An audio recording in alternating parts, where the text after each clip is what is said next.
बारेकपुर Bharatiya Janata party ने साबिक MP व बीजेपी लीडर अर्जुन सिंह के नेतृत्व में आरजीकर की महिला डॉक्टरों को इंसाफ दिलाने और सारे आरोपियों को गिरफ्तार करने की मांग पर बैरकपुर एसडीओ दफ्तर का घेराव किया।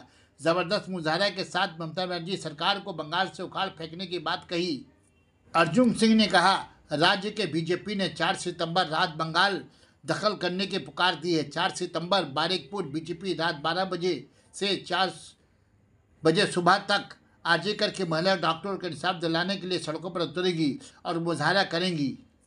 एसडीओ दफ्तर घेराव अभियान में बैरकपुर के जिला बीजेपी सभापति मनोज बंदोपाध्याय, राज्य के बीजेपी महिला मोर्चा सभापति फाल्गुनी पाठक, साबिक एमपी अर्जुन सिंह, राज्य के यूथ बीजेपी सभापति सुप्रियो घोष, बीजेपी लीडर बिमलेश तिवारी उपस्थित रहे।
কিসের ভয়?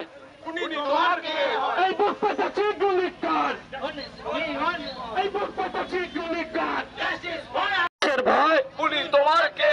এই শাসক তোমার কিসের ভয়? পুলিশ তোমার কে? এই শাসক তোমার কিসের ভয়? পুলিশ তোমার কে?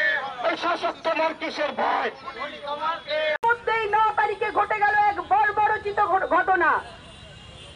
আপনারা জানেন আরজি করে যে মেয়েটি, যে অভয়া আমাদের ডাক্তার, আগামী দিনে আমাদের পরিষেবা দিতে পারতেন, ভালো ডাক্তার হতে পারতেন, সেই মেধাবী অভয়াকে নৃশংসভাবে পাশবিক অত্যাচার করে তাকে হত্যা করা হলো। প্রথমত এই হত্যার পরে 3 বার বাড়ির লোকের কাছে ফোন গেছে, কখনো বা বলছে তার শরীর খারাপ, কখনো বা বলছে। সেই জন্য আমাদের বক্তব্য, যেভাবে মানুষ সারা পশ্চিমবঙ্গ, সারা দেশ, সারা ভারতবর্ষের বাইরেও যারা এই টিভি দেখছেন, নির্যাতনের ঘটনা শুনেছেন, তারাও পর্যন্ত প্রতিবাদ করেছে। সাধারণ নাগরিকরা আজকে আন্দোলনে মুখর করে দিয়েছে। একটাই দাবি তাদের, উই ওয়ান্ট জাস্টিস। কিন্তু আমাদের একটাই দাবি, দাবি 1 দফা 1, মুখ্যমন্ত্রীর পদত্যাগ। কেন? কারণ আমরাও চাইছি উই ওয়ান্ট জাস্টিস, আমরাও দোষীর শাস্তি চাই। কিন্তু এই মুখ্যমন্ত্রী যতক্ষণ না পদ ছাড়বেন, কারণ তিনি স্বাস্থ্যমন্ত্রী, তিনি পুলিশ মন্ত্রী, তিনি মুখ্যমন্ত্রী, তিনি যতক্ষণ না তার পদ ছাড়বেন ততক্ষণ পর্যন্ত সঠিক তদন্ত কখনোই হবে না, সঠিক দোষী কখনোই সাজা পাবেন না। তাই আমার একটাই দাবি, আমাদের একটাই দাবি, দাবি 1 দফা 1, মুখ্যমন্ত্রী